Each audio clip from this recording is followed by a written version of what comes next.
Muy buenas tardes, bienvenidos. Estamos aquí en Logros de la 4T, esta barra que Vicente Serrano y su canal nos proporcionan para hablar sobre todo lo que se ha hecho respecto a la 4T y todos los logros que se han tenido. Esta sección, este fragmento que tenemos los miércoles de 5 a 6, se dedica a hablar de cultura y de todo lo relacionado a ella con función de la 4T. Y por supuesto están mis compañeros Mariana Ludmila y Hernán Garza.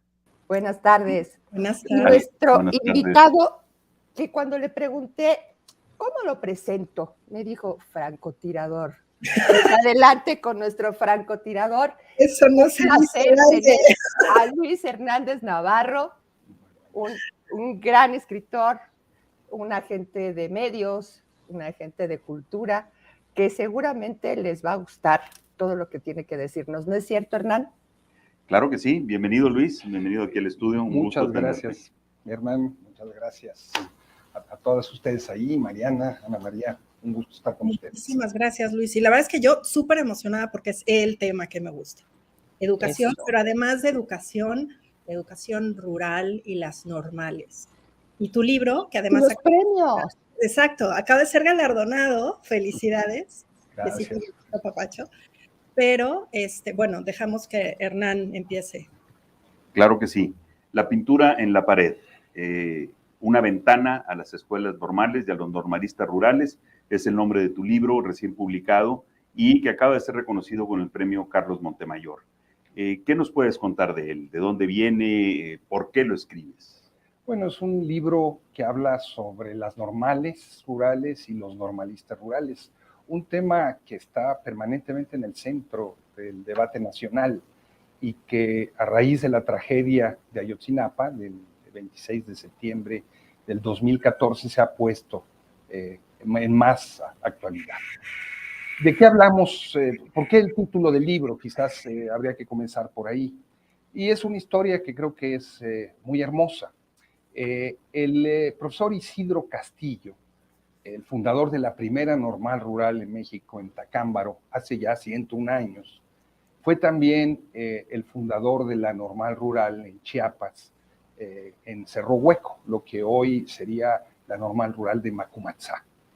Y ahí, como se hacían las escuelas en aquel entonces, las escuelas rurales, incorporaron a los campesinos, a los indígenas, a los estudiantes, a levantar paredes de adobe, techos de palma, y la escuela pues quedó muy pequeñita. Entonces, como son la mayoría de las normales rurales, era un internado, y en la escuela había un comedor, pero el comedor era muy estrecho, muy pequeñito. Entonces los muchachos decidieron pintar en la pared un mural con un enorme paisaje. Entonces yo digo, ese mural simboliza precisamente lo que son las normales rurales. Una ventana hacia otro horizonte, hacia otro mundo, más allá de la estrechez de las paredes donde tenían que estudiar y donde tenían que vivir cotidianamente. Qué genial. Qué genial. Me encanta de dónde sacas el título, si me permites tutearte. Y, encantado, claro. ¿Y cuál es el siguiente paso después de tener todo el material para hacer el libro? Bueno, este es un libro que busca sintetizar muchos años de trabajo, ¿no?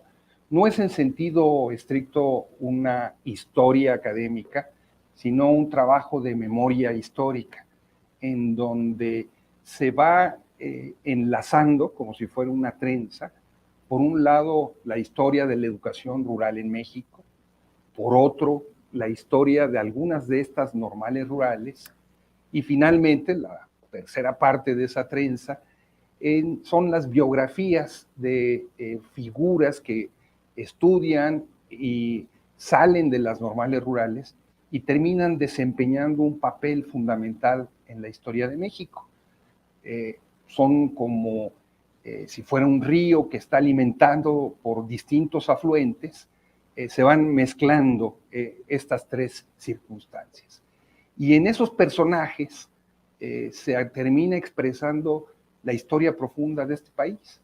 Uno de ellos, por ejemplo, Vicente Estrada, es quien toma la continuidad de la lucha de los campesinos jaramillistas en Morelos. Y así cada uno de ellos va retomando la estafeta de algo que aparentemente está escondido, pero que aflora, y es gracias a su papel y a su formación como normalistas rurales que puede tener causa. Una última pregunta antes de dejarle la voz a Mariana, perdón. ¿En qué editorial lo podemos conseguir? Fondo de Cultura Económica. Perfecto. Con el terrible Paco Ignacio Taibo II. Ese Taibo. Amigo de la derecha de este país. Es que antes de que se nos olvide, porque finalmente estamos hablando de un libro, pero de un libro que debe tener acceso al público. Entonces, perdón por haber interrumpido, Mariana.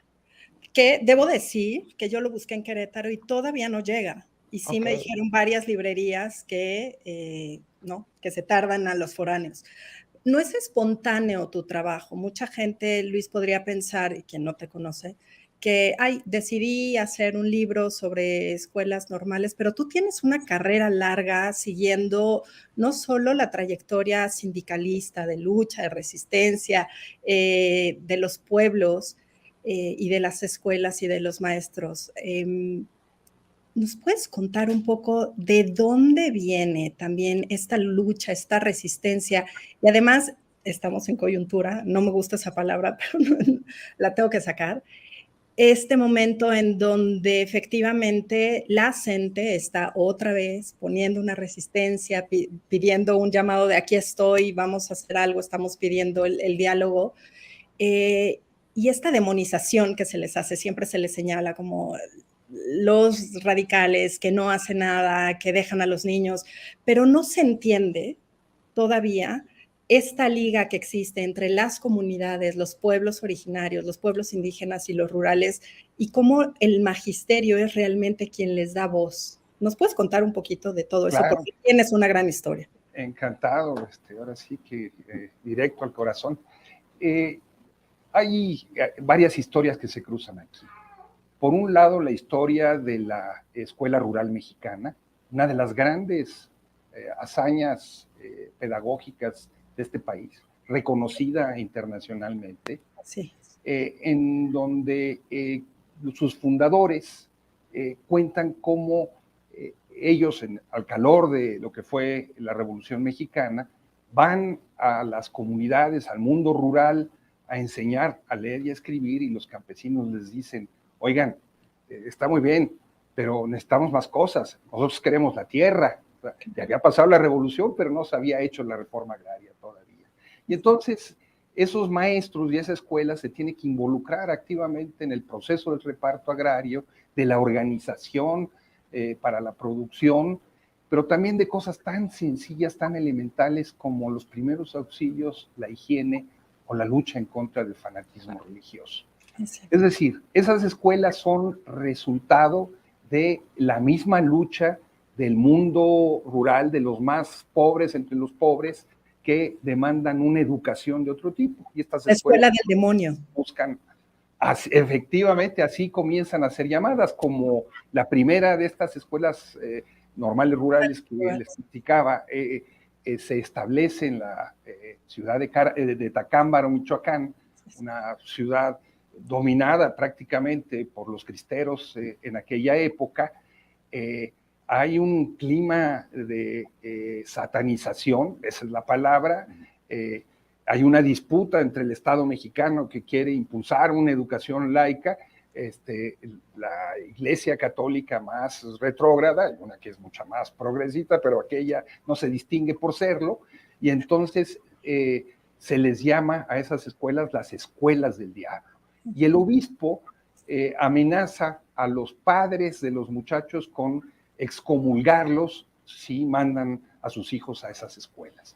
Después tendrían otro tipo de epítetos, pasarían a ser kinderes bolcheviques, nidos comunistas, madrigueras de guerrilleros, y luego con nuestro queridísimo amigo Claudio X González, ¿verdad? Pasarían a ser centros de delincuencia o este tipo de cosas. Sí, yo sé, pero sí, platicábamos aquí con Hernán la ironía de los antecedentes de esta documental de Panzazo, que sirvió para estigmatizar la educación pública y al de magisterio. los maestros. Y entonces sí se convierten estos maestros en el traductor de las necesidades de esos pueblos, ¿no es así? Tal cual, si me permiten usar una palabra un poco sofisticada, diría, son los intelectuales orgánicos de las comunidades rurales.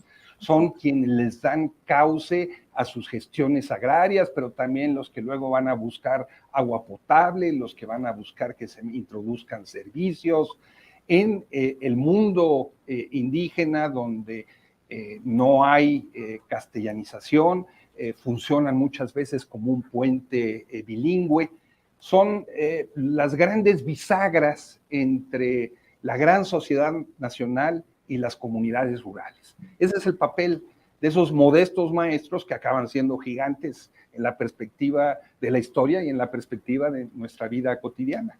Y entonces el título, perdona, ya la última nada más, para ligar y terminar de cerrar la idea, el título de Las Paredes llega a ser porque muchas de estas normales se vuelven también una lucha, una voz de lucha y de resistencia justamente en sus paredes.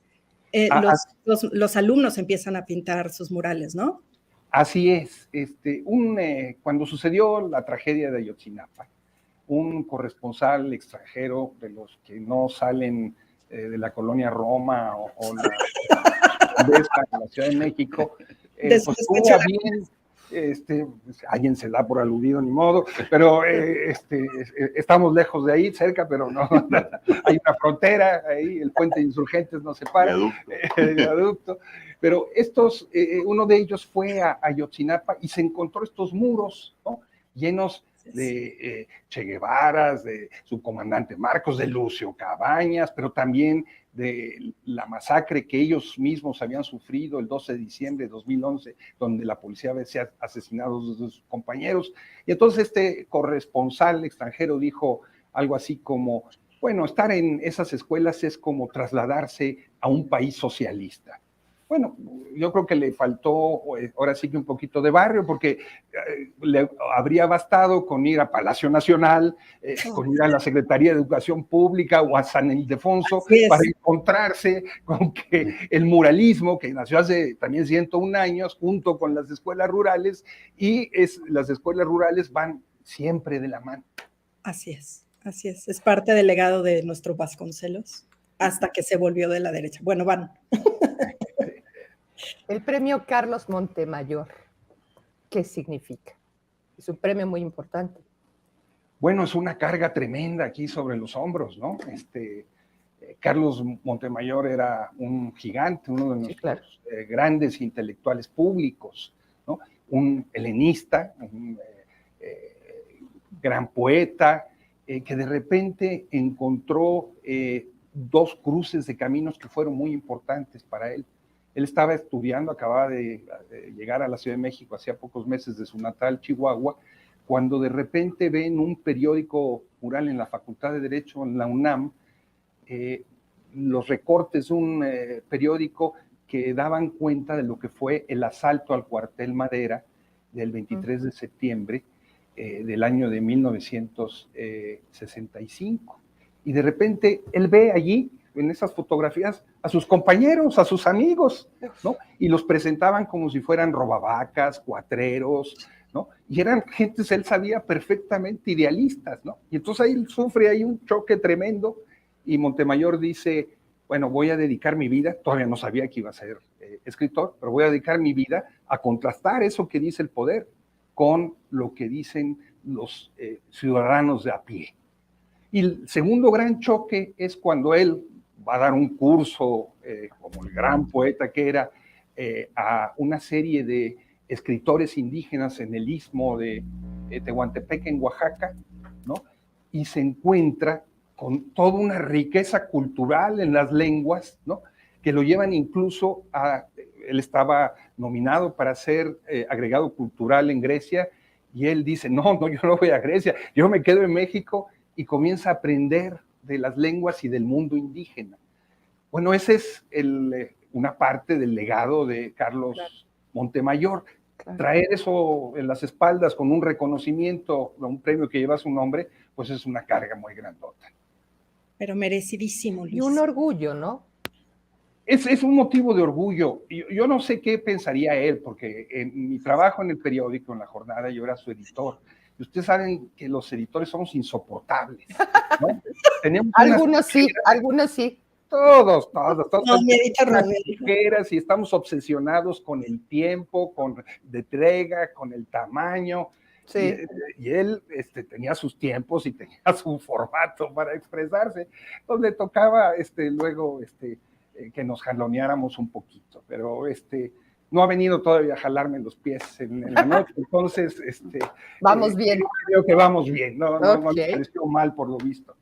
Antes de darle la palabra a Hernán, porque ya nos comimos Mariana y yo la entrevista, es que es un invitado delicioso, perdón, Hernán. Sí. Gracias a las personas que nos están siguiendo en YouTube. Gracias, Lilia Paredes. Dice que nunca se pierde una de tus columnas, Luis. Ella nos escribe desde Guanajuato. Y también Eduardo Granados dice, buena tarde a la mesa, muy buena tarde. Casi Rodríguez, saludos a todos, nos manda florecitas y aplausos. Adelante, Hernán. Gracias. Luis, yo quisiera tocar el tema del magisterio como esta gran profesión, gran vocación que conformó el tejido social del país. Y vámonos a estos 101 años, ¿no? Que son los que tiene la SEP, el proyecto vasconcelista. Una vez escuché a un funcionario de la SEP hablar en grandes etapas que había sido estos 100 años, ¿no? Primero dijo, los primeros 50 años, por así que del 21 al 71, o del 20 al 70, fue alfabetizar el país.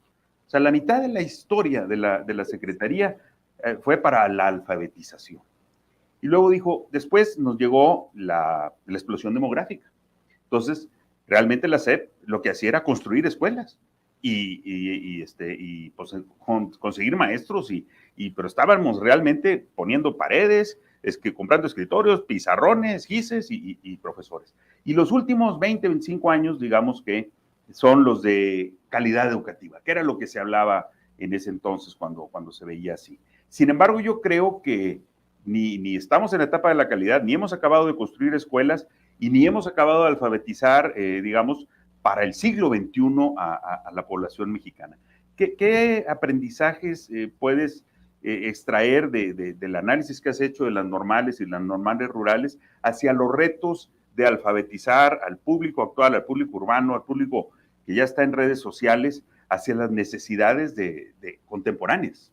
Porque somos analfabetas en el mundo digital, somos muy analfabetas todavía en manejo de las fake news, etcétera. ¿Qué aprendizajes podemos traer para acá? Yo creo que es una pregunta muy pertinente, al igual que las otras, no quiero... Ay, no, que... Ana María también, pero es muy... No. También. Después hablamos, Hernán. Pero yo comenzaría diciendo que nuestro país, a pesar de que vivimos en el año en el que vivimos, tiene más de 6 millones de analfabetas, más los analfabetas funcionales, gente que no sabe leer y escribir, literalmente. Necesitamos una gran campaña de alfabetización. Todos los procesos de transformación social han puesto en el centro el enseñar a leer y escribir. Acabo de ver apenas el día de ayer, por ejemplo, un censo que se levantó en la ciudad de Matamoros, esta ciudad fronteriza llena de maquiladoras, en los terrenos irregulares que están sirviendo para construir vivienda en donde había un basurero. Hay 7,000 personas que no saben leer y escribir, la mayoría mujeres. Eso nos da una idea de una enorme tarea por delante. Y desigual, además. Desigual, porque efectivamente, por un lado está quienes somos analfabetas digitales, y yo me meto en esa camisa, ¿no? Pero una cosa tan elemental como leer y escribir sigue siendo un déficit en nuestro país, entre las mujeres y entre los indígenas, pero también entre muchos adultos. Segundo gran problema ligado con esto. Más de 100,000 escuelas, es decir, el 40% de las escuelas de educación básica de nuestro país son escuelas que se llaman multigrado. ¿Qué significa eso? Significa que en una misma aula, un solo maestro tiene que enseñar de manera simultánea a niños de primero, segundo, tercero, o incluso todo el ciclo de primaria completo. Y estamos hablando de que esas escuelas generalmente tienen piso de tierra, techo de lámina. Por supuesto, eso de que todo México es territorio, no sé de qué empresa telefónica, no hay conectividad allá, ¿no? Los niños son bodoquitos de hambre que llegan sin probar un bocado, llegan con el estómago vacío. Y ahí los maestros tienen que hacer magia para enseñar al mismo tiempo a niños que tienen 6 años y jóvenes que tienen 12, que están en esa escuela como una especie de estacionamiento, esperando a salir a ser jornaleros o a ser migrantes. Ahí tendrían que estar nuestros mejores maestros. Para eso tendrían que servir las normales rurales, para que esos maestros estuvieran allí. Entonces, ese es como un segundo gran problema. Y luego está lo que dice nuestra Constitución de la educación básica. Ya, todos, eso es obligatorio que todos hayamos estudiado hasta el bachillerato, ¿no? Hasta la preparatoria. Bueno, más del 40% de la población de nuestro país no tiene terminado ni siquiera la secundaria. Hay una gran labor por hacer todavía en este terreno. Claro. Se han tratado de hacer muchas cosas, vaya, pero estos son como 3 grandes problemas, me parece, que son muy relevantes para lo que los maestros egresados de las normales rurales están que ni mandados a hacer. Una pequeña anécdota. El general Cárdenas ya no era presidente, estaba a cargo de la Comisión del Balsas y estaba en la Mixteca. Llega a un pueblo y ahí se le presenta una comisión de los campesinos del lugar y le dicen: Tata, necesitamos maestro para nuestra escuela. Entonces un funcionario ahí muy atildado de la SEP de aquellas épocas le dice: no, aquí hay un maestro y se llama fulano de tal. Y entonces el campesino se le queda viendo con esas miradas que penetran, ¿no? Hasta el otro lado de la cabeza, de la nuca, ¿no? Y le dice: él duró 2 meses. Necesitamos maestros que beban atole y que coman tortillas con chile. Bueno, pues eso es lo que son los maestros que se egresan de las normales rurales. Esos maestros los seguimos necesitando, aunque seamos un país en muchos aspectos moderno. Claro. Abro una pequeña cuña, compañeros, tenemos más comentarios. Dice Luisa Choncoa: fui maestra normalista en los 70. Había normales rurales para hombres y mujeres, centros regionales de educación normal, normales urbanas, y luchábamos cada año para que no nos recortaran las becas. Y Lilia Paredes nos avienta una floresota, muchas gracias. Dice: también me encantan las columnas de Ana María Vázquez, gracias. Y qué decir de la participación de Hernán con mi admirado Jonathan Pérez. Soy fanática de Sin Censura, los sigo y admiro a todos. Vámonos, con eso nos vamos con el siguiente comentario, compañeros. Sigue, Hernán. Ok. Otro tema, Luis, y yendo, ahorita ya mencionaste al presidente Cárdenas. El presidente Cárdenas tuvo también un gran impulso hacia la educación, que luego experimentaron, porque eran los 40, ¿verdad? Todavía no nacía, pero el país experimentó una reacción que se expresó en muchas universidades privadas que estaban hechas para, sí, atender las necesidades de la industrialización del país, de la modernización como se veía en ese entonces, pero también para contrarrestar la educación socialista del presidente Cárdenas que impulsó. Ahorita estamos viviendo una etapa de un péndulo hacia la parte social muy fuerte. ¿Cómo anticipas que sea la reacción, si es que has pensado esto, conforme esto pues llegue al final del péndulo y regrese? Aparecerán nuevos tipos de de escuelas privadas?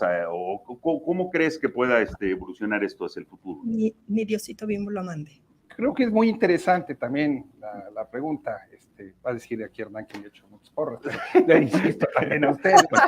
Para que vengan. No, ya le dije que después del programa nos vemos. Las provocaciones. Hay un Dios. Yo me voy a... No, ya vimos que ya se pasaron ahí una lana. No, hombre, ya no. Efectivamente, con el presidente Cárdenas se echa a caminar lo que se llamó la educación socialista en México. Y quienes la ponen en práctica son maestros que son perseguidos, no estoy exagerando, son desorejados, empalados, asesinados, maestras abusadas, una cosa terrible.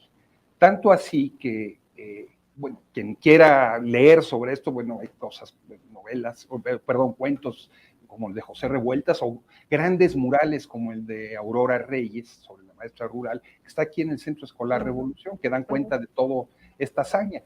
Y la SEP acabó poniendo un muro con los nombres de los maestros asesinados. Pero cuando llegó Ávila Camacho, ¿no? El péndulo comenzó a correrse a otro lado, buscó de todas las maneras posibles deshacerse de esa educación socialista, se terminó convirtiendo en la escuela del amor, así se llamaba, Amor y Paz, ¿no? De la Segunda Guerra Mundial. Claro. Y ese muro donde estaban los nombres de los maestros y maestras asesinadas fue tapiado, desapareció. O sea, no tenemos ya memoria del sufrimiento que había, ¿no? Creo que efectivamente hacia adelante, ¿no? Siempre se corre el peligro de que lo que son conquistas sociales se quieran dar marcha atrás con ellas. Se ha detenido el proceso de descalificación en contra de los maestros, hubo una estigmatización tremenda que arrancó básicamente desde 2012, ¿no? Con organismos, perdón, pero lo tengo que decir, como empresarios primero, no, perdón, mexicanos primero se llama, que organizaron una campaña, ¿no? En contra de los maestros, presentándolos como que tenían secuestrada la educación, eran vagos, etcétera, etcétera, ¿no? Ahora se ha suspendido esa campaña y hay verbalmente un reconocimiento hacia esos maestros, ¿no? Aunque sea verbalmente.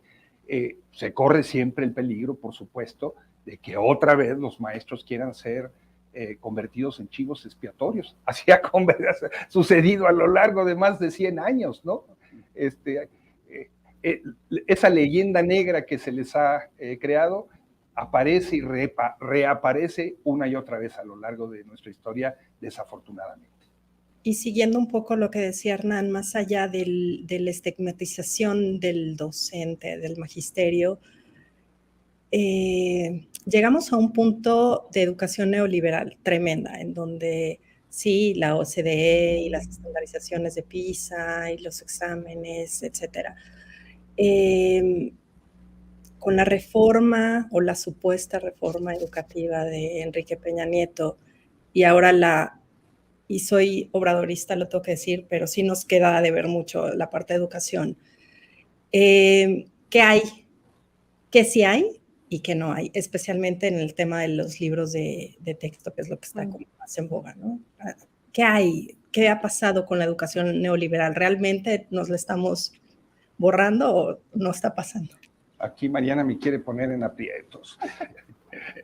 A ver, efectivamente, la reforma de Peña Nieto era una reforma que buscaba desprofesionalizar al docente, ¿no?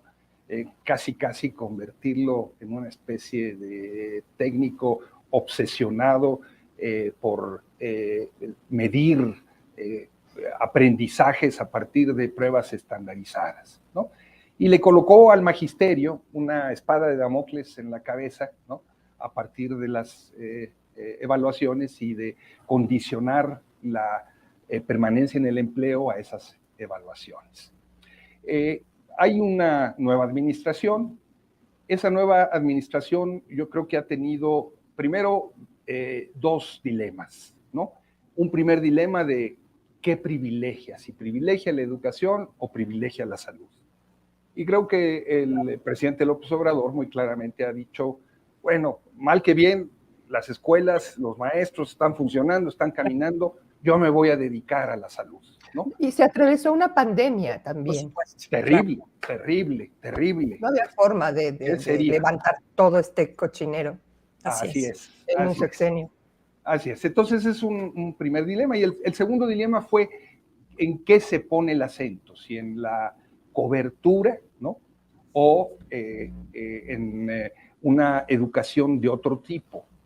Y se hicieron cosas muy interesantes como las becas, ¿no? Yo creo que es muy importante las becas. Sí, claro. Pero hay otras que creo yo se ha quedado a deber. Por ejemplo, la reforma que se le hizo al artículo 3º constitucional mantiene muchas de las cosas más dañinas que tenía la de Peña Nieto. Es como si se le hubieran limado las espinas más filosas al erizo neoliberal, ¿no? Pero ahí están las espinas, ahí siguen, la matriz sigue siendo la misma. O es, por utilizar otra metáfora, como si de repente se hubiera agarrado un coche viejo, que era la reforma de Peña Nieto, y le hubieran pintado la carrocería, cambiado las vestiduras, le pusieron llantas nuevas, pero el motor y el chasis sigue siendo el mismo. Entonces seguimos con eso. Y ahora está anunciado la inminencia de nuevos libros de texto. Tienen, ya hay todo un debate. Yo sinceramente no los conozco para hoy externar una opinión, pero creo que antes de tener nuevos libros de texto necesitábamos tener realmente nuevos contenidos educativos, ¿no? Si no es como poner la carreta delante de los bueyes. Los libros de texto deben de servir para aterrizar esos nuevos contenidos educativos y ese nuevo proyecto de educación. Yo creo que ahí las cosas están haciendo un poco al revés. Yo veo de todas maneras la respuesta de la reacción a los libros de texto y me recuerda a lo que fueron los primeros libros de texto en la década de los 60. Hasta las siglas son las mismas, ¿no? La Unión Nacional de Padres de Familia, pegando el grito de resucitan, esa es la palabra. Sí. Así es. Abro una cuña para leer comentarios. Continúa Luisa Choncoa, que había sido maestra. Nos dice, en mi primer año de trabajo daba clases de 1º a 6º grado. Era directora, maestra, etc. Y Eduardo Granados dice, egresados de las normales rurales, tienen la fortuna de no estar contaminados del pensamiento único, Ramonet, a diferencia de los egresados de las universidades privadas, una nueva forma de analfabetismo. El pensamiento único es la evidencia de los años de neoliberalismo en el ámbito educativo. Así es, yo doy por llamarlo la estandarización del pensamiento o la estandarización cognitiva. Anita, preguntas. No pienses y memoriza. O todos estudiamos lo mismo al mismo tiempo, ¿no? No importa si vives en Cherán o si vives en Chiapas o eres yaqui, o no importa, todos aprendemos lo mismo. Pero bueno, Anita, preguntas. Tantas. Volvamos un poco al libro. Escribir de día, de noche. Rituales. Escribir cuando puedo, cuando tengo tiempo. Como todos ustedes, soy esclavo del deber. Y entonces encuentra uno cómo ir poniendo en orden las ideas e irlas planteando. Y es un libro que está basado mucho en entrevistas. Tuve que hacer muchas entrevistas y entonces esas entrevistas dependían de cuando los entrevistados podían hacerlas, y luego había que transcribirlas, editarlas y irlas tejiendo como si fuera una canasta, ¿no? De mimbre, ¿no? Para darle forma. Entonces, no hay más ritual que la disciplina de sentarse y chambear y seguir chambeando y seguir chambeando. Ahí tenemos más imágenes del libro. ¿Qué es lo que no debe faltar en tu mesa de trabajo cuando estás creando? Yo quisiera decir que un vaso de whisky, pero Café. pero ya no, paciencia. Lo que no debe faltar es paciencia, ¿no? No desesperarme que esta historia de que la musa de la inspiración llega de repente y lo ilumina a uno, Nah, bueno, pues no sé a ustedes, no. como escritores, como periodistas, no, lo que cuenta es la disciplina y la Claro. chamba, y para eso hace falta paciencia, no desesperarse, ir encontrando el hilo de las ideas, tener también la paciencia para borrar al día siguiente lo que uno escribió el día anterior, porque se cree uno luego que escribe unas cosas geniales y cuando las ve dice, ¡ay, qué vergüenza, qué bueno que no las leyó nadie más! Luis, yo no te quiero meter en problemas, pero la nueva escuela mexicana. ¿Qué viste? ¿Qué ves? Bueno, lo que veo es, primero, que es un nombre viejo. O sea, Nueva Escuela Mexicana se llamó la escuela en tiempos de Vicente Fox. Nueva Escuela Mexicana viene desde que se formaron las normales rurales, ¿no? Con la nueva escuela. O sea, es un término que se ha utilizado en distintos momentos de la historia de la educación en nuestro país como para señalar un momento fundador, ¿no? Y creo que es una fachada, ¿no? Muy bonita, como esas fachadas coloniales, ¿no? De los edificios coloniales, pero que no tiene suficientes habitaciones ni cuartos detrás de ellas, ¿no? Es algo que está todavía en proceso de construcción y en donde tendrían que haber sido convocados los maestros a construirlo, ¿no? Que son los verdaderos artífices de la educación, y mi impresión personal es que no se ha hecho debidamente. ¿Forma sin fondo y realmente no hay demasiados maestros convocados? ¿Cuál debería ser el siguiente paso para el nuevo candidato? Bueno, hay una gran cantidad de experiencias de educación alternativa preciosas en nuestro país, ¿no? Una experiencia de la coalición de promotores bilingües en Oaxaca, que son los nidos de lengua, ¿no? Cómo recuperar las lenguas originales y en lugar de poner por delante la idea de la castellanización como la única vía para el progreso, reivindicar la educación en lengua indígena. Y esto, que suena como un planteamiento, ha estado acompañado de muchos años de ejercicios prácticos. Hay una enorme cantidad de experiencias de lo que es educar en las orilladas, en las zonas populares de las grandes ciudades, donde los maestros han hecho milagros para poder salir adelante, porque más allá de los instrumentos de libros de texto no hay muchos más, pero ahí se convocan desde faenas de trabajo colectivas. Entonces creo que una de las grandes tareas es poder sistematizar todas estas experiencias y encontrar qué tienen de universal, qué tienen de replicables en otros lugares del país. Creo que eso es algo que es un enorme pendiente que hay. Luis para secretario de Educación. No. yo digo, perdón, ¿qué te hice? No me desees.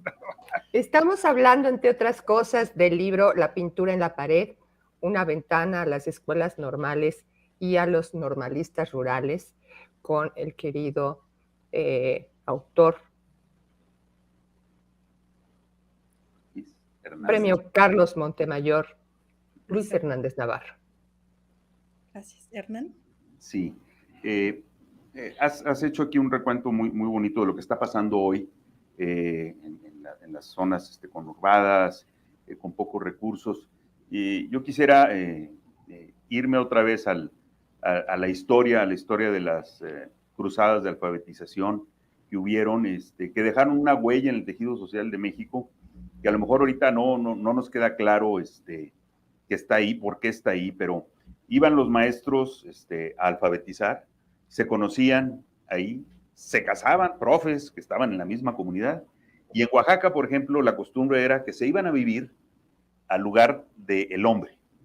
Entonces, hay muchas mujeres oaxaqueñas de la Mixteca que acabaron en el Istmo, o del Istmo que acabaron en la misma Mixteca, etcétera, ¿no? Entonces, se hizo una polinización, digamos, que probablemente, pues, todo el mundo dice, pues, todo es Oaxaca, pero pues no, o sea, son una capa sobre capa sobre capa, y eso, así está hoy, y esos 50 años de alfabetización dejaron una huella por todo el país que a lo mejor, digo, si les cargas tantito van a salir esas historias. No hay más que pararse cualquiera de estas comunidades y decir, ¿usted dónde viene, señora? No, pues mire, yo de tal lado, pero conocí con mi marido en tal lugar y acabamos aquí, porque de aquí era su familia. Y así son muchos. Hacia adelante, estas experiencias que a lo mejor pudiéramos replicar, aprender, ¿cómo ves que conformarán o se está conformando el tejido social de México hacia los siguientes 20 o 30 años? O sea, ¿cómo seremos diferentes por todas estas experiencias de educación que son necesarias, que van a ocurrir bien o mal, a medias, etcétera, pero están ocurriendo y se irán perfeccionando o se tendrá que vivir con lo que se tiene? ¿Cómo lo ves hacia el futuro? Mira, yo soy muy optimista. A lo mejor es un error, pero soy muy optimista y creo que mucho de lo bueno que tiene este país es herencia de sus maestros. Y si hemos avanzado hasta donde hemos avanzado, tiene que ver con su lucha, con su esfuerzo. Yo he tenido la fortuna de conocer maestros prácticamente de todo el país en sus casas. Y uno ve que viven con una enorme sencillez, la gran mayoría de ellos, y en casi todas sus casas hay pequeñas bibliotecas. Antes había una biblioteca preciosa de la SEP que se llamaba el Correo del Libro, ¿no? ¿Cómo ahí no? ve uno de libros Sí. leídos, subrayados, ¿no?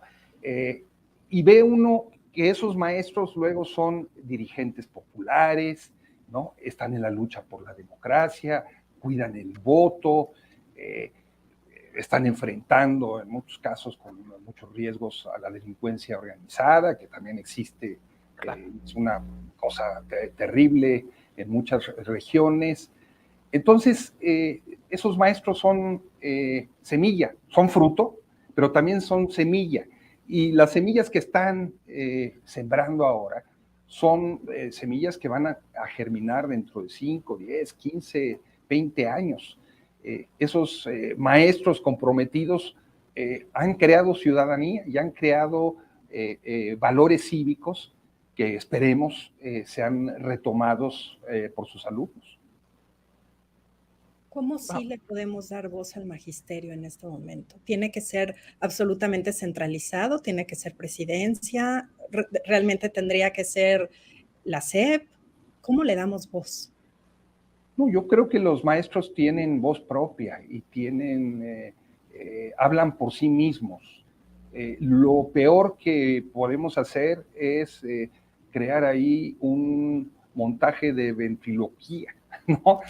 Hacerlos títeres de un ventríloco que habla por ellos, ¿no? A nombre del magisterio, ¿no? Sean líderes sindicales, sean funcionarios, sean representantes de ONGs. No, los maestros hablan por sí mismos y tienen que seguir hablando por sí mismos. Los maestros escriben, los maestros montan obras de teatro con sus alumnos. A ustedes recordarán o los habrán visto últimamente esas bellísimas ceremonias cívicas que organizan cada lunes, ¿no? Y no me voy a poner aquí patriotero, pero sí, ¿no? Pero son sí, ejemplos de disciplina y de orden y enseñan los valores patrios a los niños y a los muchachos cada lunes, tengan o no recursos. Los festivales que organizan para las madres, cómo arman luego cosas extraordinarias para el Día de Muertos. Con 4 pesos. Literalmente. Y con la convocatoria a los padres de familia. Yo creo que eso es lo que hay que recuperar y creo que eso está muy vivo y muy presente en las normales rurales y que la experiencia que tienen muchachos y muchachas viviendo en el internado, ¿no? Que es una experiencia formidable, no es solamente una beca, sino es el aprender a vivir en común, ¿no? Y a enfrentar los retos en común, Eso les sirve también como una extraordinaria herramienta pedagógica para cuando salen a la vida real y se tienen que enfrentar a los grandes problemas y las grandes carencias de las comunidades. Sí, creo que Rey, la pregunta, más que darles voz, porque evidentemente la tienen, es cómo la hacemos masiva, cómo la compartimos, porque no se escucha en la mayoría de la gente. Muchas personas no conocen sus historias, no saben qué es lo que está sucediendo. Eso es cierto, creo que tienes toda la razón. Y hay historias hermosísimas, eso es lo que trato de contar en este libro, ¿no? El maestro Aristarco Aquino, que en paz descanse, que originario de Yalala, que fue, además de dirigente sindical, fue un gran promotor de la educación regional en la Sierra Juárez de Oaxaca, y fue una figura fundamental en el reconocimiento de los sistemas normativos de los pueblos originarios en la Constitución oaxaqueña. Bueno, hay que conocer su vida, hay que conocer su biografía. El maestro Misael Núñez Acosta, asesinado por el liderazgo sindical en el año de 1981, contrataron a pistoleros para matarlos.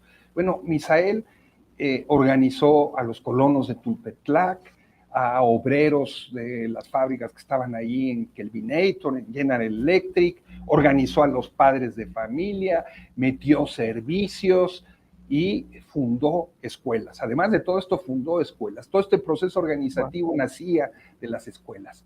Bueno, acabo de mencionar dos ejemplos.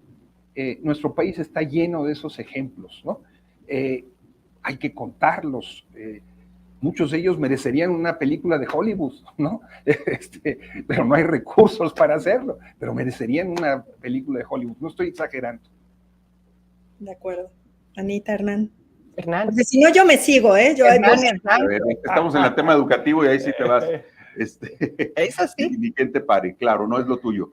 Así como cuando la escritora Ana María se pone a hablar de cómo escribir y qué se necesita. Películas, ese es algo que más o menos me defiendo. Río Escondido, ¿no? Esta hermosa película con María Félix, que se está filmada en Coahuila, allá cerca de donde yo vengo, ¿no? Que va a una comunidad rural y de espaldas al retrato de Benito Juárez les da esperanza a los niños, ¿no? Y acaba metiéndose en que se tiene que lidiar con el villano de siempre, Carlos López Moctezuma, que era el dueño del agua, era el dueño del pueblo, etcétera, ¿no? Entonces, a lo mejor son documentales, a lo mejor son películas. ¿Cómo podemos difundir más estas historias? ¿Qué otros métodos podrían captar la atención de las personas para que sea más masivo, que sea fácil de contar, de repetir, y no acabar en lo superficial, sino que realmente podamos jugar con las variables que están ahí como para entender los procesos? Yo creo que muchos de ustedes, por lo menos yo, por cuestiones de edad, vieron la película esta de Cantinflas, de El Maestro. El maestro. ¿No?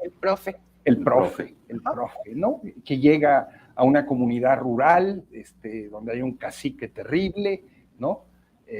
Comienza a organizar con muchas dificultades a los muchachos y a los padres, se enamora de la muchacha guapa del pueblo, y acaban ganando, ¿no? Pero tuvieron que enfrentar todo tipo de problemas. Bueno, ahí nos están mandando un mensaje, y es un mensaje de que el maestro es un valor dentro de la sociedad, cumple un papel, ¿no? El mensaje completamente opuesto a ese panfleto fílmico que es de Panzazo, ¿no? Donde dice que los maestros son vagos, desobligados, perezosos, etcétera, etcétera. Ahí está el contraste. No recuerdo ahora el nombre, desafortunadamente, pero acaba de salir un documental precioso de un maestro en el municipio de Venustiano Carranza, en Chiapas. Se acaba de proyectar en la Cineteca. Ah, sí, claro. Es una película hermosísima, además, de este maestro, el maestro Bartolomé, creo que se llama. Entonces, sí hace falta, me parece, producir muchos de esos materiales que nos ayuden a construir otro sentido común, ¿no? y a revalorar al magisterio. Nuestros grandes artistas, nuestros grandes pintores, Diego Rivera en lo que son los muros de la Secretaría de Educación Pública, ¿no?